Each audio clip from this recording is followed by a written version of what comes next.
دیکھ لیں.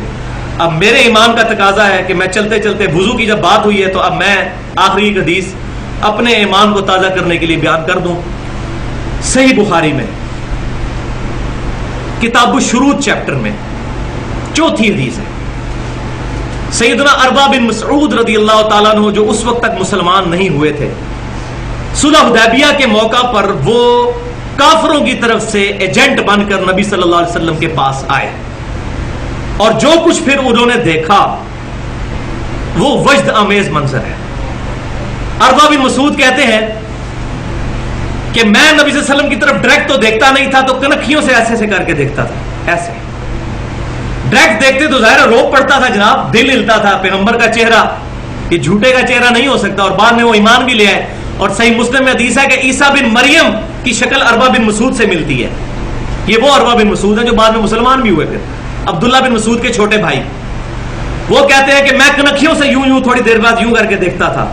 کہتے ہیں اللہ کی قسم میں بڑے بڑے بادشاہوں کے دربار میں گیا، میں نے کسی بھی بادشاہ کی اتنی تعظیم نہیں دیکھی جتنی محمد صلی اللہ علیہ وسلم کے اصحاب محمد صلی اللہ علیہ وسلم کی کرتے ہیں. خدا کی قسم نبی صلی اللہ علیہ وسلم جب وضو فرماتے ہیں تو وہ آپ صلی اللہ علیہ وسلم کے وضو کا پانی نیچے نہیں گرنے دیتے. آپ صلی اللہ علیہ وسلم کا بلغم شریف بھی صحابہ کے ہاتھوں پر آتا ہے، اور اگر کسی صحابی کو نہیں ملتا تو وہ دوسرے کے ہاتھوں سے مل کر اپنے چہرے پر ملتا ہے. اور قریب تھا کہ نبی صلی اللہ علیہ وسلم کا تھوک مبارک حاصل کرنے کے لیے آپس میں لڑ پڑے. اور جب آپ صلی اللہ علیہ وسلم بات کرتے ہیں تو اتنی تعظیم سے سنتے ہیں اور اتنی خاموشی سے کہ گویا پرندے ان کے سروں پر بیٹھے ہوئے ہیں. اور آپ صلی اللہ علیہ وسلم کے روب کی وجہ سے نظریں اٹھا کر آپ صلی اللہ علیہ وسلم کی طرف نہیں دیکھتے.